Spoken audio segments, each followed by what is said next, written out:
नमस्कार दोस्तों, आज का दौर, आज की संसद और इसे सत्ता का गरूर कहें या फिर अपनी राजनीतिक मुखालफत की आवाज को जुबां पर सिलने की कोशिश।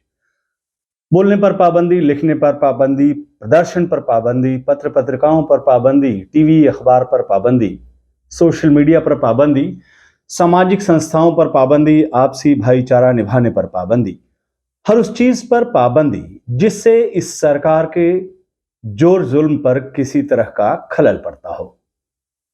हाथ में हथकड़ी लेकर सरकार स्वतंत्रता की बात कर रही है, पर काट कर पक्षी को पिंजरे से आजाद कर रही है। अपने देश समाज की यही हकीकत है दोस्तों, लेकिन क्या इसके लिए कसूरवार केवल सरकार और उसके नुमाइंदे ही हैं?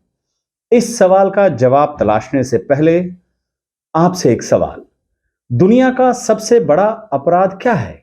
सबसे बड़ा जुर्म क्या है? कत्ल, डाका, लूट, ठगी? नहीं, ये सब बाई प्रोडक्ट है, मूल अपराध से निकली शाखाएं। मेरी नजर में दुनिया का सबसे बड़ा अपराध है अन्याय के खिलाफ खामोश रहना, गलत को गलत कहने की ताकत नहीं जुटा पाना। यह है दुनिया का सबसे बड़ा अपराध। इसी अपराध की वजह से बाकी सारे अपराध शुरू होते हैं। लेकिन इस अपराध का सबसे दिलचस्प पहलू पता है क्या है? इसकी कोई कानूनी सजा नहीं होती है।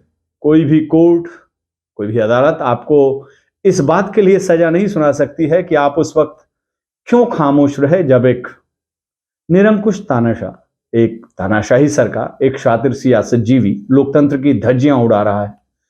इस बात के लिए कोई हाई कोर्ट, कोई सुप्रीम कोर्ट आपको सजा नहीं सुना सकता है। लेकिन ऐसा भी नहीं कि इसकी सजा नहीं मिलती है, मिलती है, खूब मिलती है, और ऐसी मिलती है कि आने वाली पीढ़ी तक उस सजा को सिसक सिसक कर भुगतने के लिए विवश होती है। लम्हों की खता को सदियां भुगतती हैं। आपसे बस एक आग्रह है, स्वतंत्रता के सच के लिए संघर्ष कीजिए, असली आजादी के लिए उद्घोष कीजिए। ये मत सोचिए कि कौन आपके साथ है, कौन अपनी हदों में कैद है। बस आप असली आजादी के लिए अपनी आवाज को बुलंद कीजिए। नेज़े पर रखकर सिर मेरा और बुलंद कर दुनिया को एक जलता चिराग तो दिखाई दे। जो बेकसूर है वो सलाखों के पीछे हैं, जो कसूरवार है वो सड़क से लेकर संसद तक सिद्धांत की बात कर रहे हैं। वो जो कातिल था वही मेहदी मसीहा बन गया। ऐसी दोहरी शख्सियत का आदमी देखा नहीं। इस दोहरी शख्सियत वाले आदमी के राज में आजादी का अंदाज देखिए। जोर जुल्म में सबसे ज्यादा जो शरीक है, इंसाफ की आवाज सबसे ज्यादा उसी की बुलंद है। जिसके किरदार पर शैतान भी शर्मिंदा हो जाए, वो सबको नैतिकता की नसीहत दे रहा है आजकल। और इन सबका मुखिया कौन?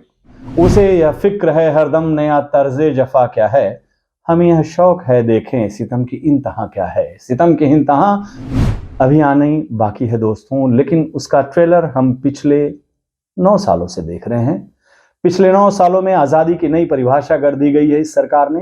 आजादी के मायने और मतलब अब वो नहीं रह गए जो साल 2014 से पहले थे। आजाद आप भी हैं, आपकी तरह तमाम आवाम भी है। लेकिन हम सबको कैसी आजादी? बस ऐसे बेशर्म वाक्यों को चुपचाप देखने की आजादी। कुर्बते होते हुए भी फासलों में कैद है। कितनी आजादी से हम अपनी हदों में कैद हैं। नमस्कार।